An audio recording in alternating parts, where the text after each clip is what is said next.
So hello Achievers, today we are in a new city called Chicago. I am with an awesome guest called Debra Halperin Poneman. She is the best-selling of a book called Chicken Soup for the Soul, and I will ask her a lot of questions about that. And she is the CEO of Yes to Success, and I'm very glad to be with her today. So hello Debra. Hello, I'm so glad you're here. Welcome to Chicago, the greatest city in the world. I guess besides Paris. Yes, with Paris. So how are you? I am really, really good. I'm just happy to be with you. Cool, me too. So I let you to introduce yourself. Maybe you will do better than me. Well, actually, I started this company, Yes to Success, several decades ago, actually many decades ago. And what happened was, for about 10 years of my adult life, I meditated for hours and hours and hours and weeks, sometimes months at a time, for 8 to 10 hours a day in silence, complete silence. Can you imagine that? Didn't talk. Before to create the company. Yeah. Okay. And for a whole decade, I completely devoted my life to developing that inner silence, that inner peace. And after about 10 years, I realized that I had to live in the world and I needed to make a little money. So I went out, right?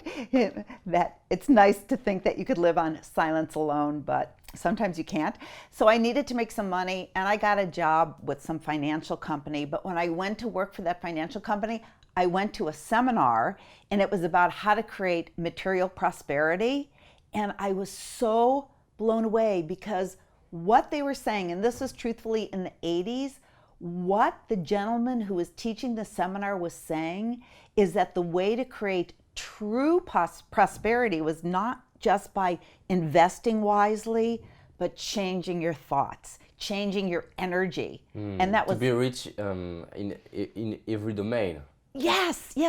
And what was so great was that the 10 years that I spent meditating and in silence, I felt like I had a foundation to build a building of material success. And yet I didn't want to go out and pound the pavement and, be successful by beating other people, or if I win, they would have to lose. And who was the speaker?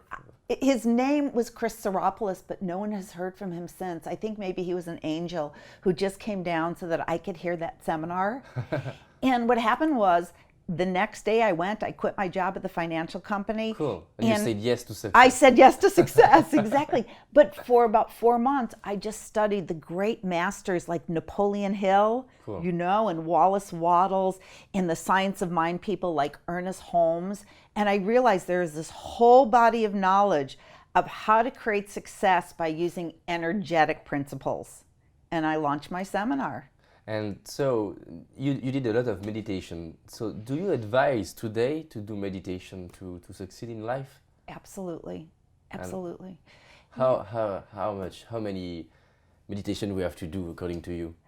Well, see, I believe that if you don't have something that anchors you to the silent depths of your own being, you are at the mercy of circumstances. Like a ship without an anchor.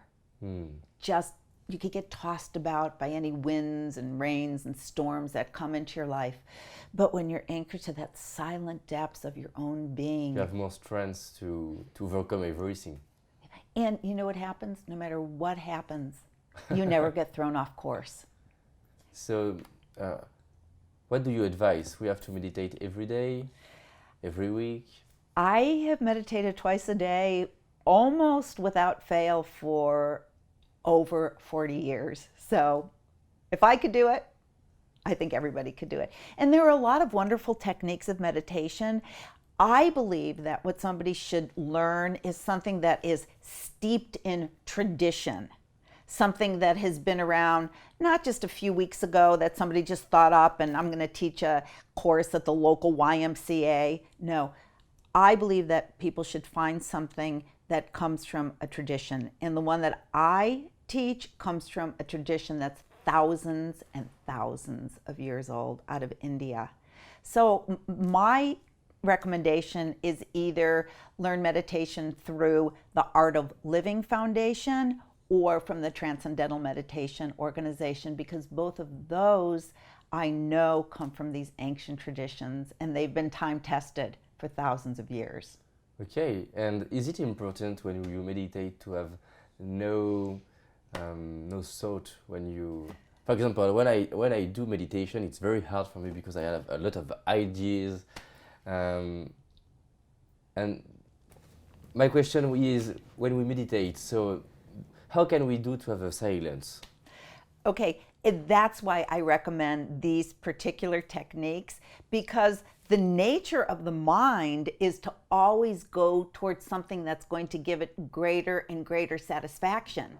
So if you are sitting here talking to me and all of a sudden your favorite song comes on the radio, it's very hard to continue talking to me. You want to listen to that favorite song, right? Or you hear some conversation and you hear your name and you're trying to focus on what I'm saying, but your mind goes to that field of greater pleasure. So that's the nature of the mind.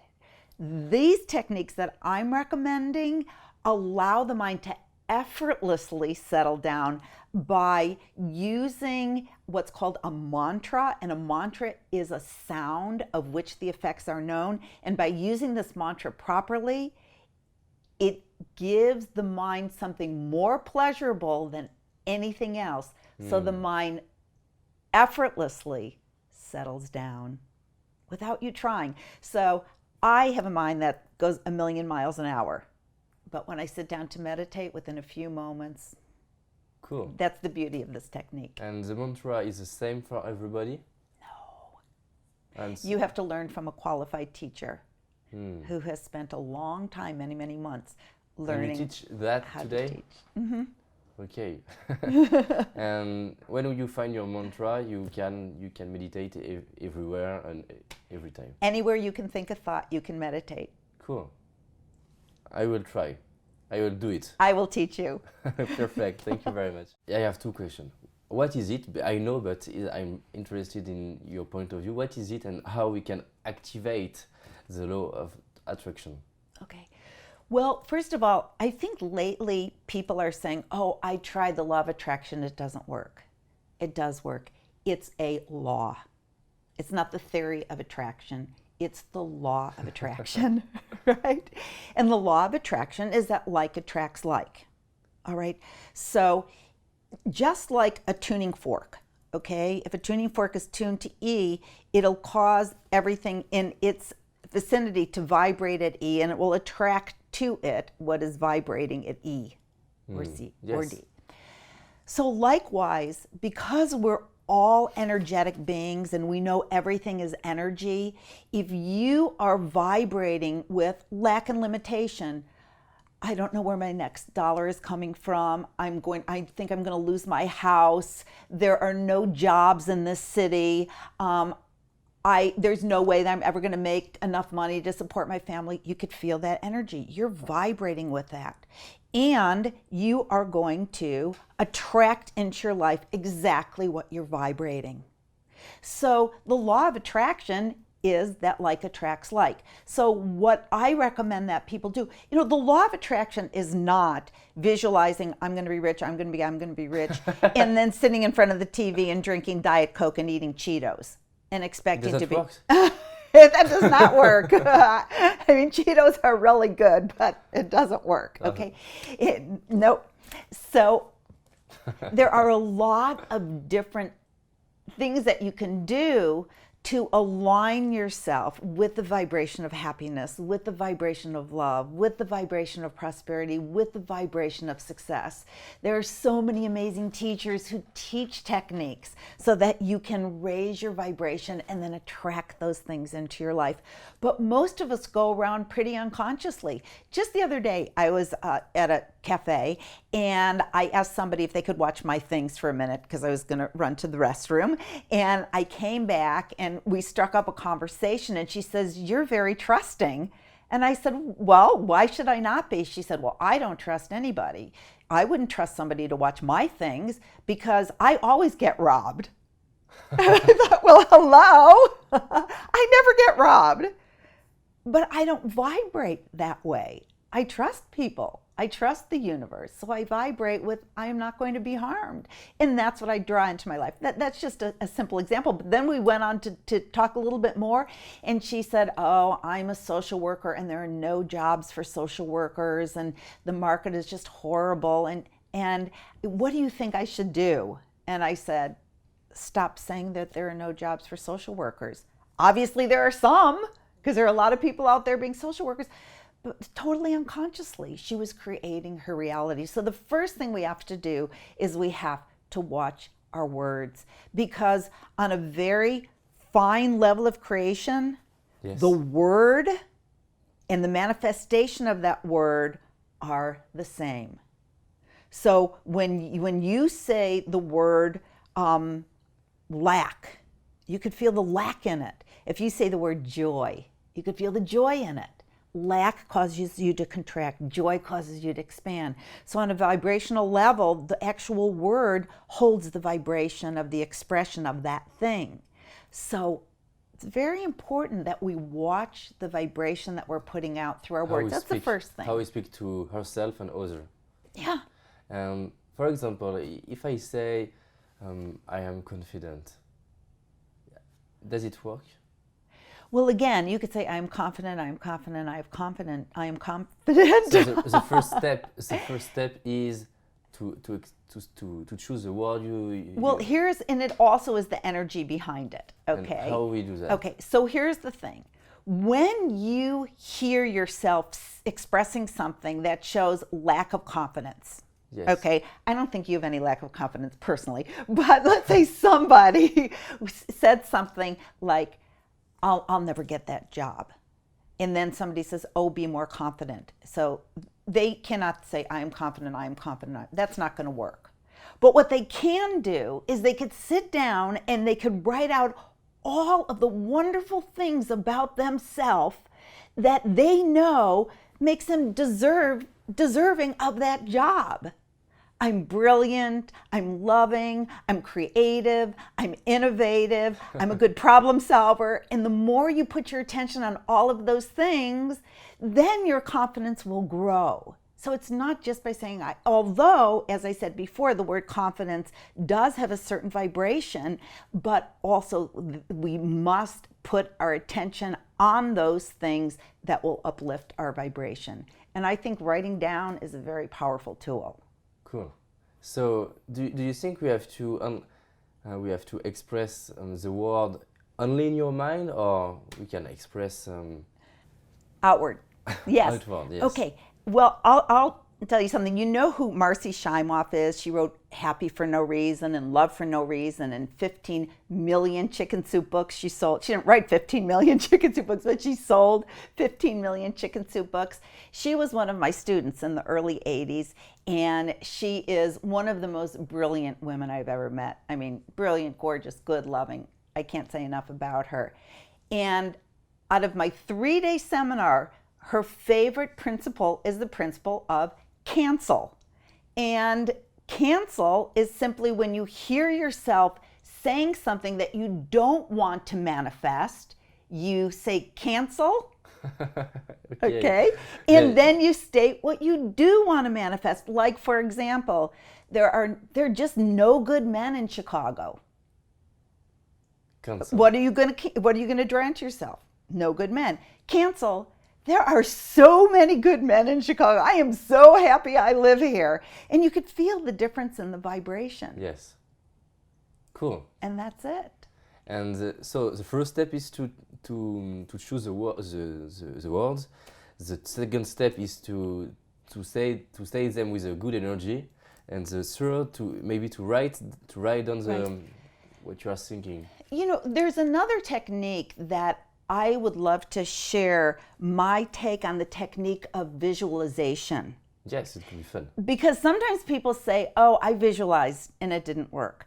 Well, again, you can't just visualize, money pouring down on you and then go out and be dishonest and cheat and lie and steal. No, okay? But you can visualize in the proper way. It's all about raising your vibration. It's all about raising your vibration. So I give this example. When I first started my company in the early 80s, no one had heard of the law of attraction. It was just the domain of the people, Science of Mind and Church of Religious Science. It was almost like a secret cult, okay? And when I learned about the law of attraction, I thought the world needs to know this, and I want to bring this out to the world. So there are 3 principles that I used when I started my company. One is I didn't tell anybody what I was doing until I took significant steps towards the manifestation of my company. The reason, what is sacred should be kept secret. In English, the word sacred, which is holy, and secret come from the same root. And your precious ideas of what you're going to do are sacred to you. And if you share them with people too early, one thing might be that people will tell you, "Oh, that'll never work. You won't be good at that." It's impossible. We call it the discouragement committee. The people who are going to tell you all of the reasons why your idea won't work. Okay. The other thing is, you probably know people who are always talking about what they're going to do and they never do it.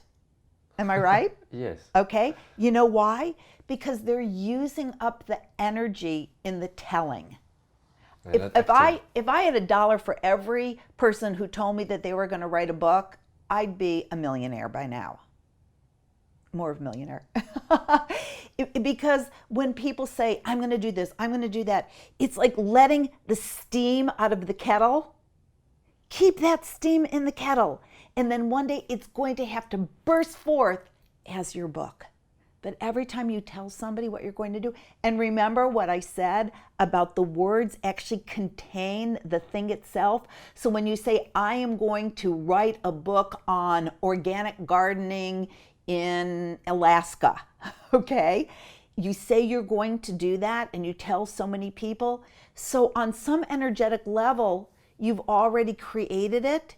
And also when people say, if they say, "That's a great idea," you have the satisfaction. "Ooh, that was a great idea." You don't even have to do it. You've already gotten the praise for it.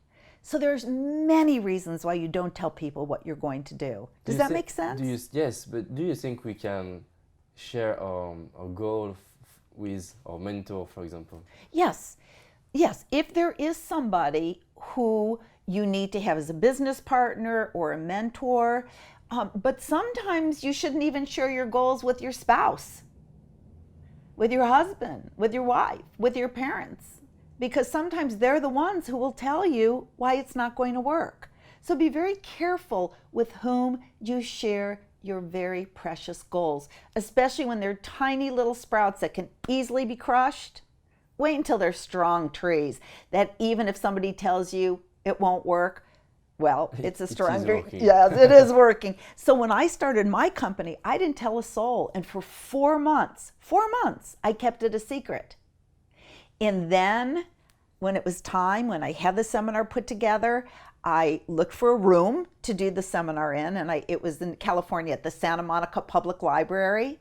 And only when I went and put up the posters, that was when I told people what I was going to do. And guess what? People said, "Who's going to believe a crazy idea like you create your world with your thoughts?" No one's going to believe that. But the posters were already up. And another very important principle of success is, first of all, don't wait until everything is perfectly in place, because there is never going to be a time when everything is perfectly in place. There will always be loose ends. So loose ends and all, take a step from which there's no turning back. What I did, I put up the posters. Debra Poneman, or I had a different name back then, Olson. I had many names. Debra Olson to give lecture on saying yes to success. So I put up the posters, and then when the discouragement committee told me why it wasn't going to work, it was too late. I had taken a step from which there is no turning back. But you see, these are good principles. Yes. And the other thing is about visualization, which is what I originally said I was going to tell you, is I didn't close my eyes and visualize the room will be full at the Santa Monica Public Library. The room will be full. The room will be full. No. What I did was I visualized the room full of people with open hearts and people who were so appreciative of what I was sharing with them. And I felt the joy of being able to serve these people, of being able to give something of value to these people. And in my visualization, when I felt a shift and I felt my heart open and I felt the gratitude for being able to help transform these people's lives, then I knew that the visualization was successful. Not just the room will be full, the room will be full. You see the difference? Yes, I see the difference. And it's very interesting you are dealing with gratitude. How can we develop that? Because I think a lot of people would like to develop that, but they don't feel anything when they visualize their hurt or the love or what can they do for others. They feel nothing. Okay. How can they develop the gratitude? Okay. Well, I have a lot to say about gratitude, and I really believe in the depths of my heart that gratitude is one of the keys to success and happiness and prosperity. Absolutely. And what I say to people when they say, well, I don't have that much to be grateful for, I say, if you are listening to this on a computer, you have more to be grateful for than the huge majority of the other people in this world who, in their wildest dreams, couldn't imagine having a computer. In their wildest dreams, they couldn't imagine having a roof over their head. In their wildest dreams, they couldn't imagine going into a bathroom, and turning a knob, and hot water comes out, and cold, pure water comes out. Do you see? In their wildest dreams, they couldn't imagine going to the wall and switching a switch, and the light comes on. In cold air when it's hot out, and warm air when it's cold out. You think you don't have things to be grateful for? And what happens is if you start being grateful for those little things, it's just like if you give somebody a gift and they say, oh, that's nice, put it over there. Do you want to give them another gift? But if you give somebody a gift and they say, oh my gosh, I love this. How did you know I love this color? How did you know I love this style? Thank you so much. And their gratitude is overflowing. Well, the Creator, God, which means the God of your understanding, if it is Christ or Buddha or Krishna or the one God, whatever your idea of God, Allah, whatever. The Creator wants to give us everything. Just like as parents, we want to give our children everything. Yes. And when my kids say, oh, Mommy, thank you so much, I say, take more. If let's say we're at dinner and they say, ew, why did you make this again? Not that my children would ever say that, but if they say, why did you make, I don't want to say, well, tomorrow I'll make you something better.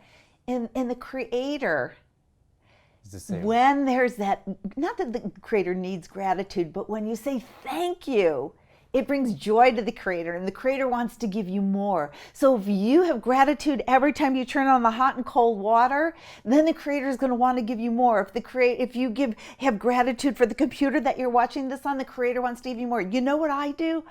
I call the Creator God. I say thank you, God, for everything. Last night, somebody made me an amazing, amazing offer, business offer. I didn't say, well, I deserve that. I said, thank you, God. Thank you. And then I'll have an even greater offer. When I get a parking space in front of where I'm going, I say, thank you, God. Okay, the God of my own understanding. But guess what?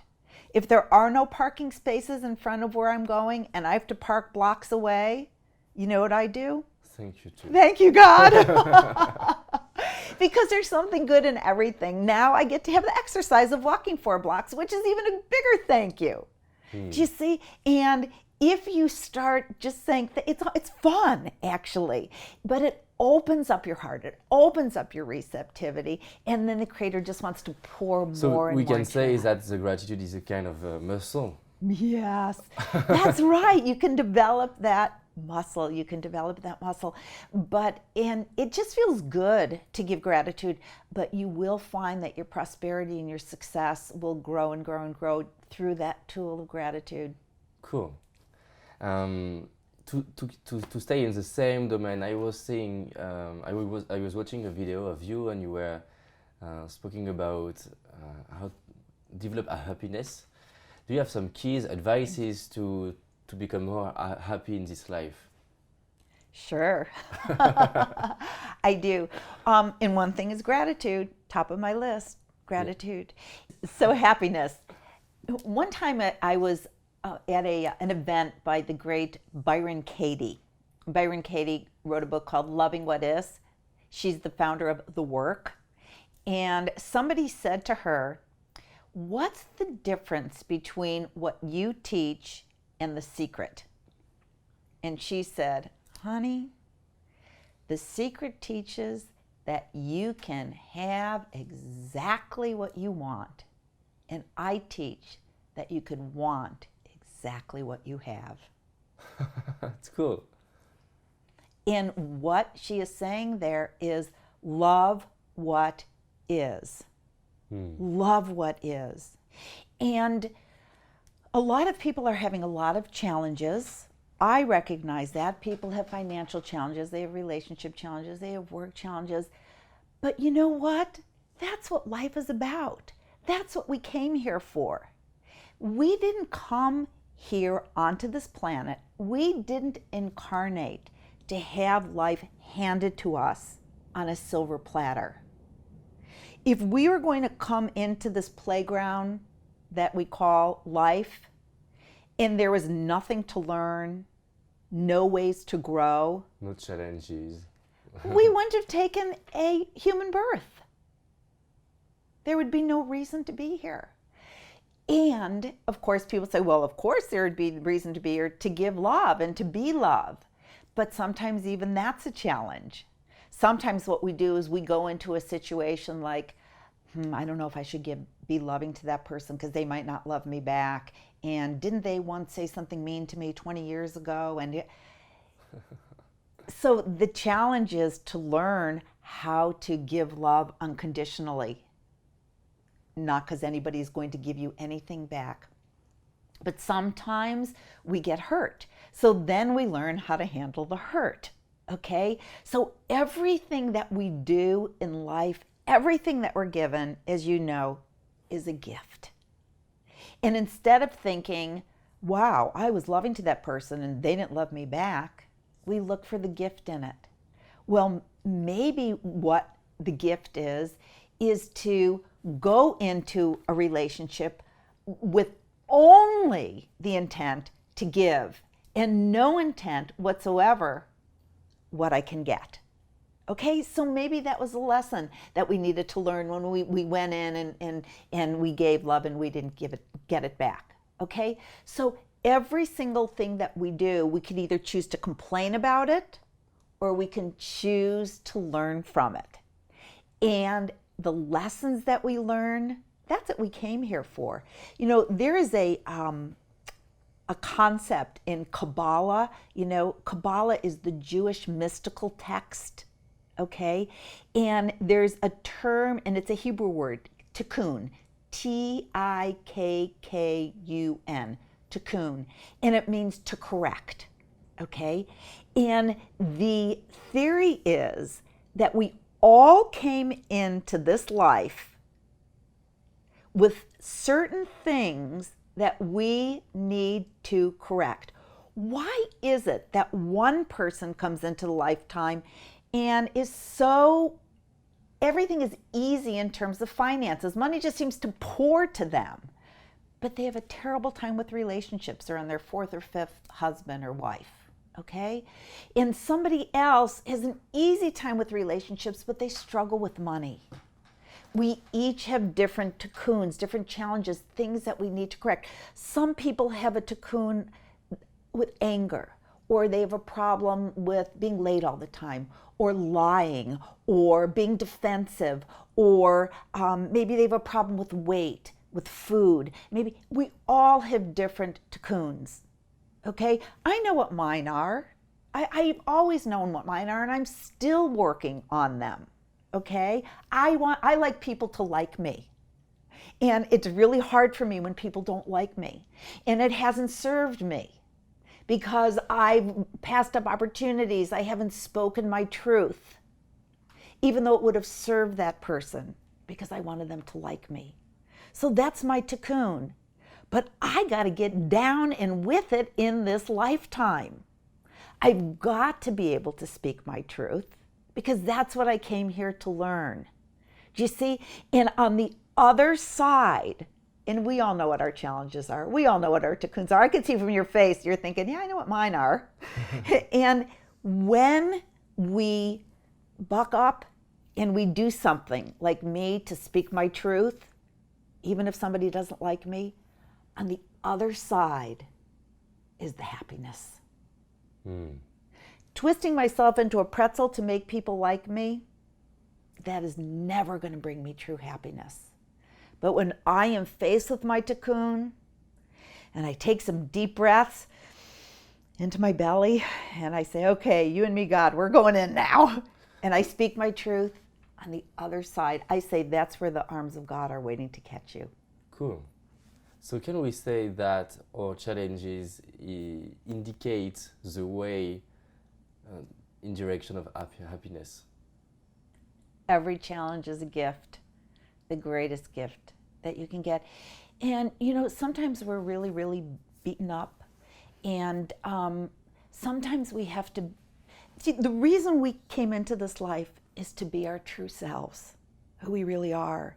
Sometimes we don't even know who we really are because we're so busy being the personality self that we're not the real person. Mm-hmm. And sometimes when we're really beaten up, we just let go and that we can't even be the personality anymore. And that's when the beautiful, true person comes out. The beautiful you, the essence of you, the true you, not the personality. So that's another gift of these challenges that we're faced. We have a lot of answer for happiness. I would like to ask you something about fear. I help people about self-confidence, and maybe it helps them to overcome the fear. Do you have some tips, some advices to overcome the fear? Yes, I do. And I'm going to think about this for a second.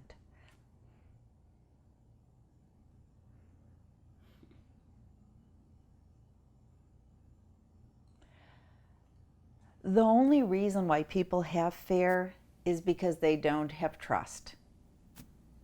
They don't have faith.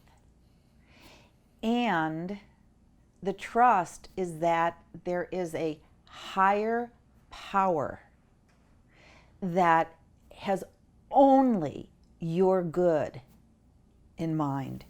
You see, when we go into a situation, well, lots of times we have fear. Again, fear, you know, false evidence appearing real, you know, the acronym FEAR. Usually the thing that we're afraid of or about is something that only exists in our mind. And the mind is not our friend. Because the mind looks for what's wrong. The mind looks for, actually the mind separates. The mind sees what's different between you and me. The mind sees what could possibly go wrong. The mind sees why we might not be able to be friends. What I tell people to do when they are going into a situation that they have some fear around, move from the mind to the heart and let the heart lead. And this is another great principle if you want to be happy. Let the heart lead, because the heart sees why there's nothing to be afraid of. The heart loves. The heart unifies. The heart sees the beauty. The heart sees the truth. And if you actually consciously, physically move your attention from your head to your heart and allow the heart to lead, I promise you the fear will dissolve itself. So if we take an example, for example, someone have to do public speaking, for example, and he's afraid to enter the stage. What can he does? I'll tell you exactly. And I do this because, I speak all the time. And people have said to me, "You're never afraid, are you?" I said, "No, I'm not." Because the only reason why a person would be afraid when they were speaking is because it's only if they think it's all about them. How do I look? Will I look stupid? Will people judge me? How's my hair? Do I have lipstick on my teeth? Am I this? Am I going to get a rating of a 10 from this crowd? Am I going to get rehired again? Will the program director like me? That will bring fear, certainly. You'll be shaking when you go out on the stage. What I do before I go out, I'll close my eyes and I'll think, please God, please speak through me so that I can contribute to the lives of the people in that audience in the ultimate way, so that I could serve them, so that I could be an instrument to transform their lives.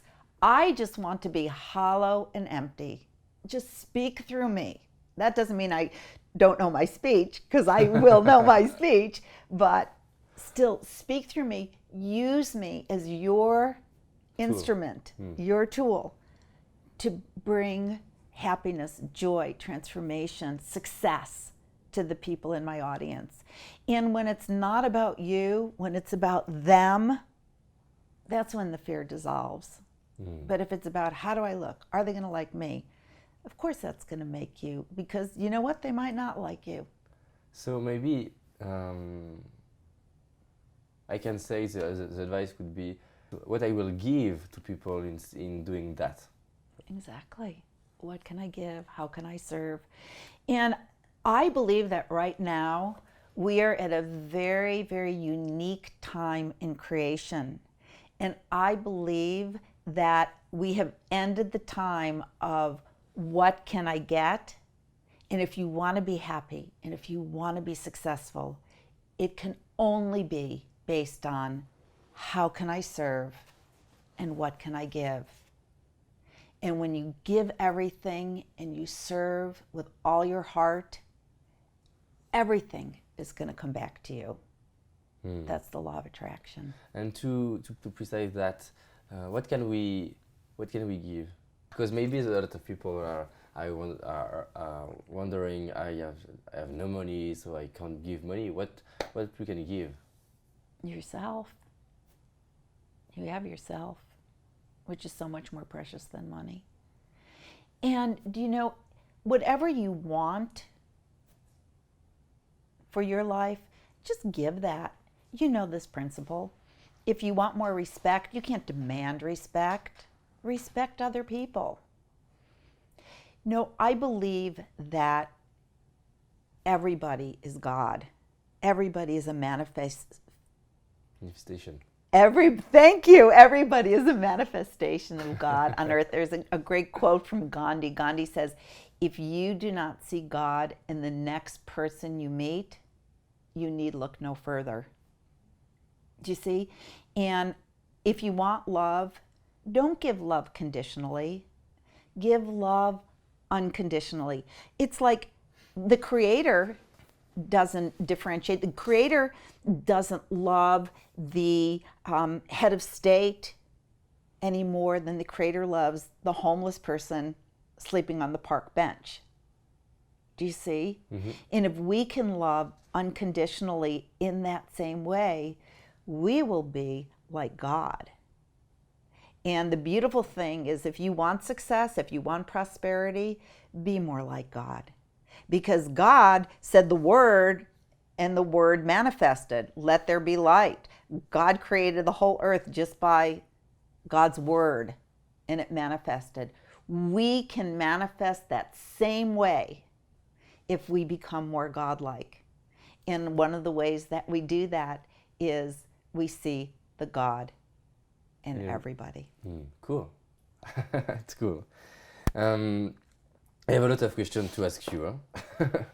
So, I imagine that you had struggle in your life, and I would like to, if you want, can you share me a part of your story when you had a struggle and how you overcame it?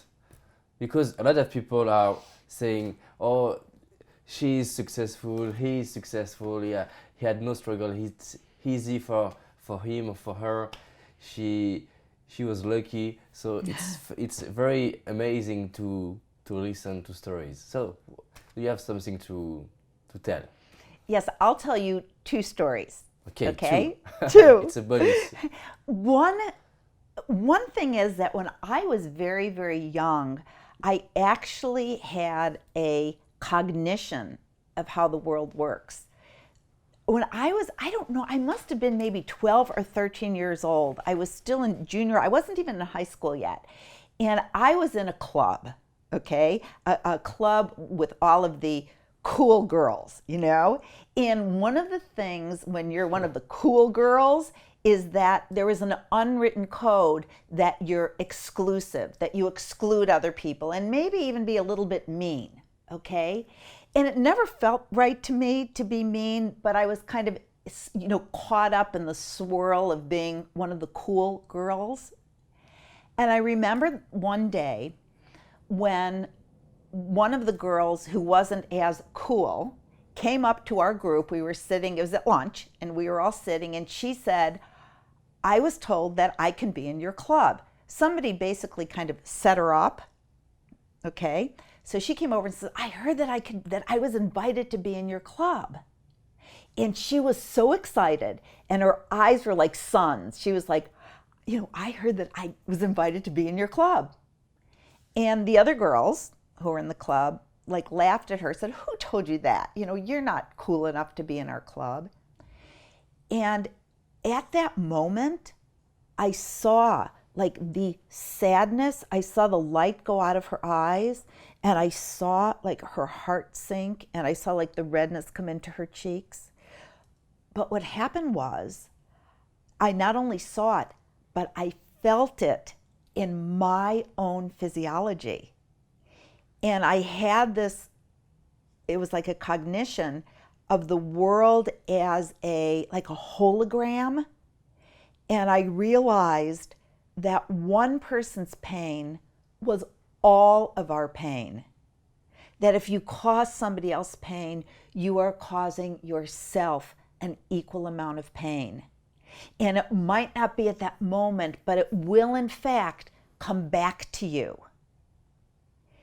And at that moment, I was just a little girl, and it was kind of a big universal experience.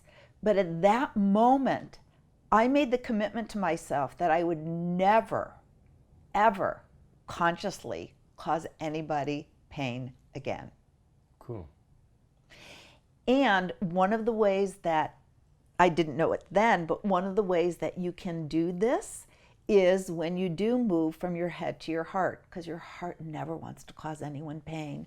And I just had an experience recently that I was going to have to do a project with somebody who I was like, "Oh, why do I have to do a project with that person? That person is annoying." And I had all the reasons why I didn't want to do it with that person. But those were all in my mind. And I was going in with, "Oh, this is going to be hard. This is going to be annoying." I moved into my heart, opened my heart, had the best experience, had the best results that we had ever had from one of these types of projects that we were working on. And again, it's all about moving from your head to your heart. So that was one experience that I had in junior high. And another experience that I had, and I have to be very honest with you, I did not have a lot of challenges in my life, like classical challenges.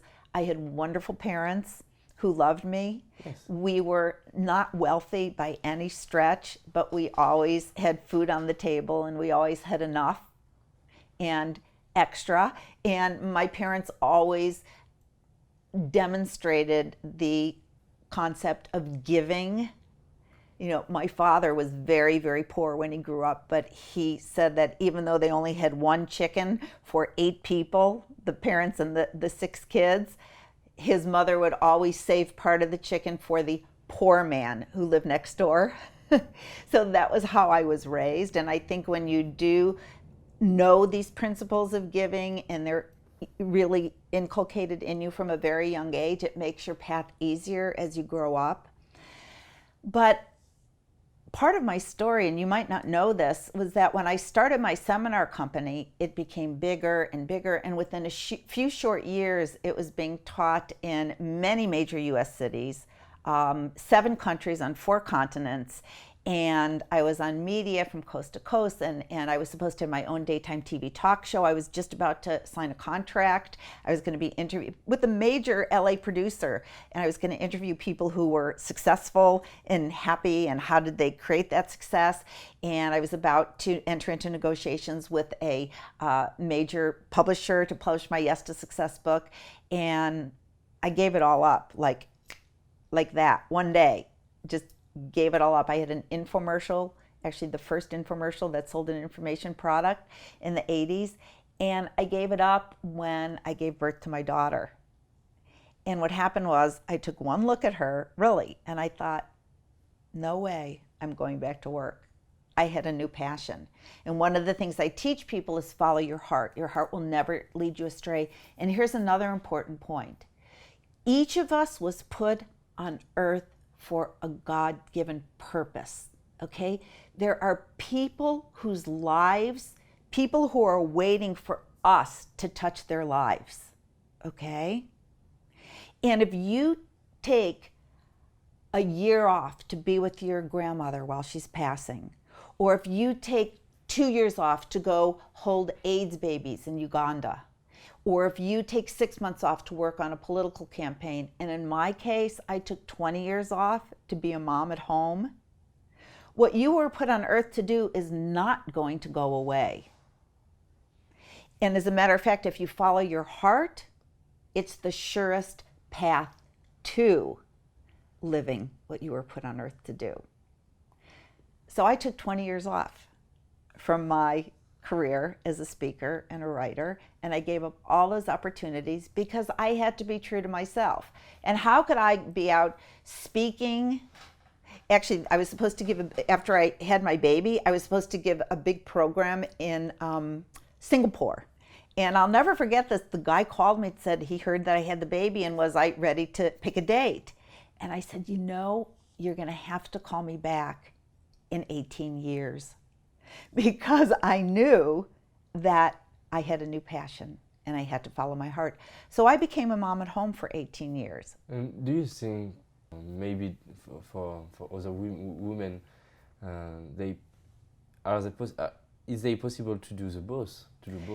And yes, and I'm not saying that every mother or every father should stay at home. I just knew that I had to follow my heart. And I'm not even saying that your kids will be better off if you stay at home. I have no idea if my kids were better off. But you followed what was important for you. And it's exactly. And here's the other story I wanted to share with you. People say to me, did you ever doubt that you made the right decision? And I say, you better believe it. I absolutely doubted that I had made the right decision.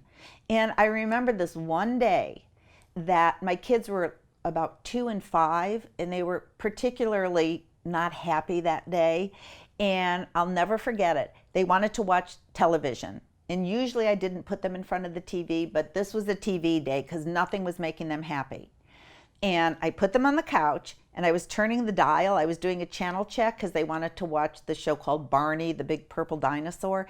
And as I was doing the channel check, I see Oprah. And just as I was about to turn the dial, I see that Oprah is interviewing one of my students. Okay? And this student of mine had a best-selling book. And Oprah was interviewing him about this best-selling book, New York Times best-selling book. And as I'm standing there watching this with these 2 whiny kids on the couch. This person did a demonstration for Oprah that showed the power of the mind. And it was a demonstration that the person had learned at my seminar. It was actually something that I cognized in a meditation to show the power of the mind. Now, I'm not criticizing this person, because when I stopped teaching my seminars, I said, take my information, use it, teach it, public domain. I'm taking a break for 18 years. Actually, it turned into 21 when my son was born. The world needs it. It's all yours. So there was nothing wrong with this person showing this to Oprah.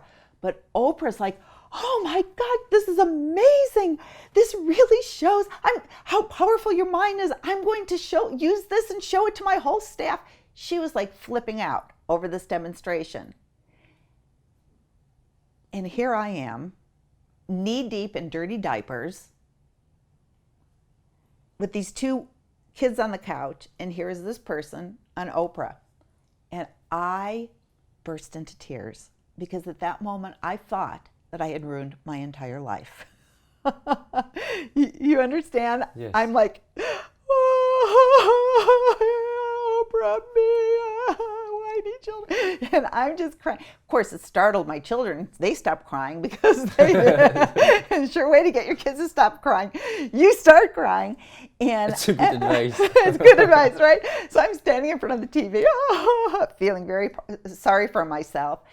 And my daughter, after a while, she goes, Mommy? I say, what, sweetheart? She goes, what about the popsicles? Because I had promised them I'd make them orange juice popsicles. So I said, okay.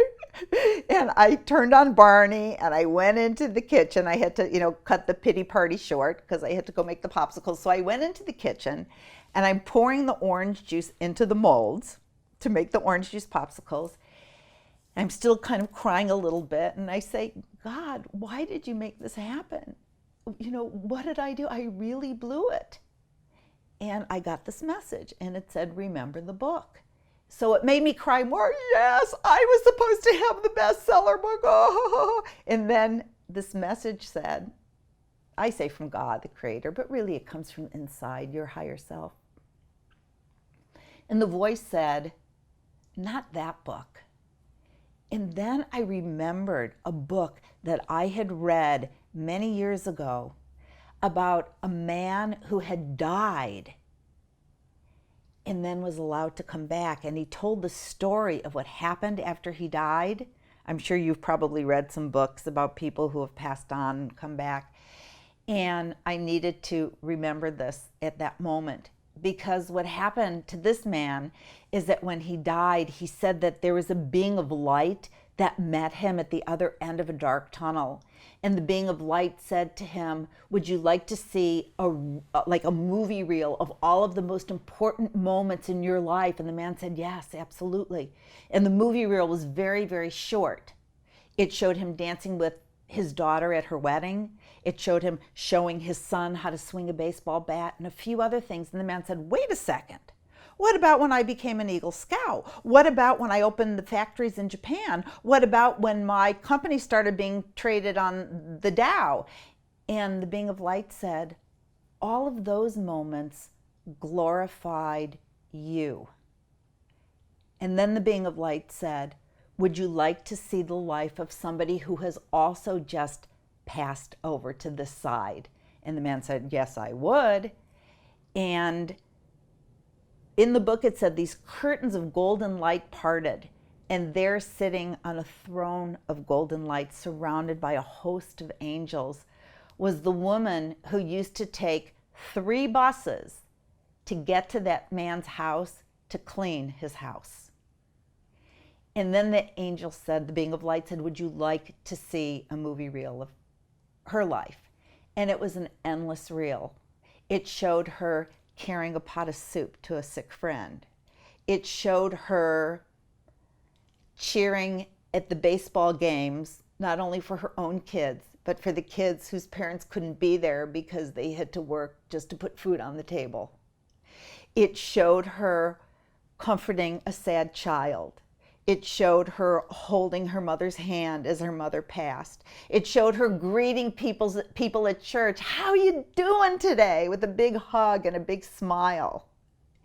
And the being of light said to the man, when you get here, you find out that the only thing that matters while you're on earth is how much love you give.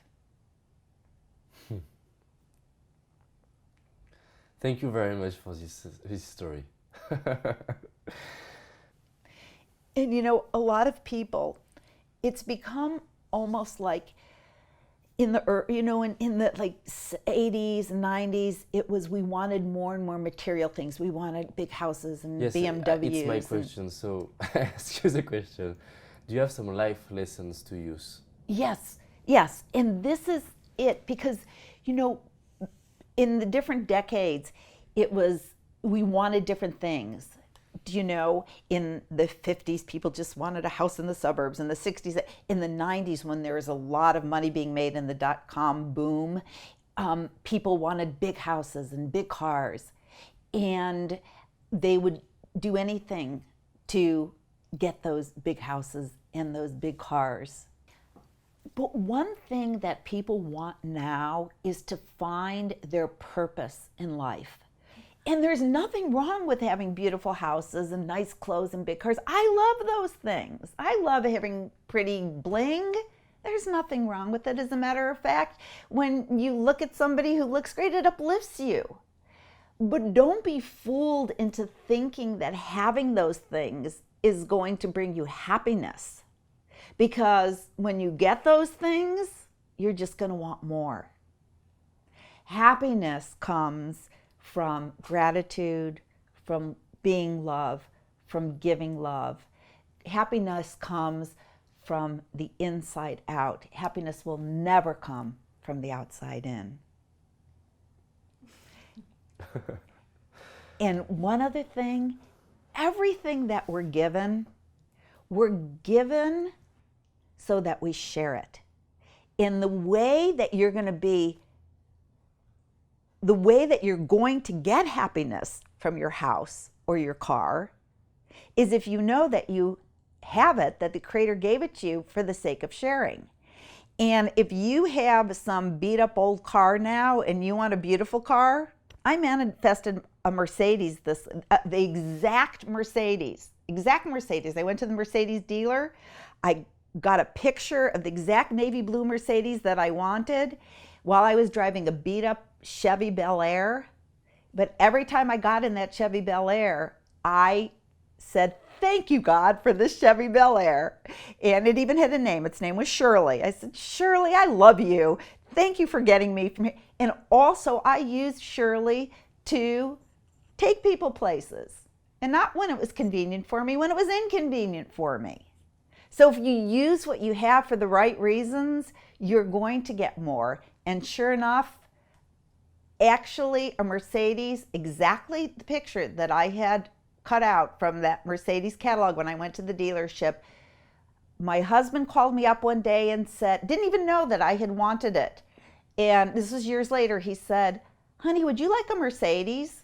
And I said, well, why do you ask? He said, because somebody just bought one and now they have to go overseas and they want to sell it and I could get a really good price. And I said, what anybody would say, well, what color is it?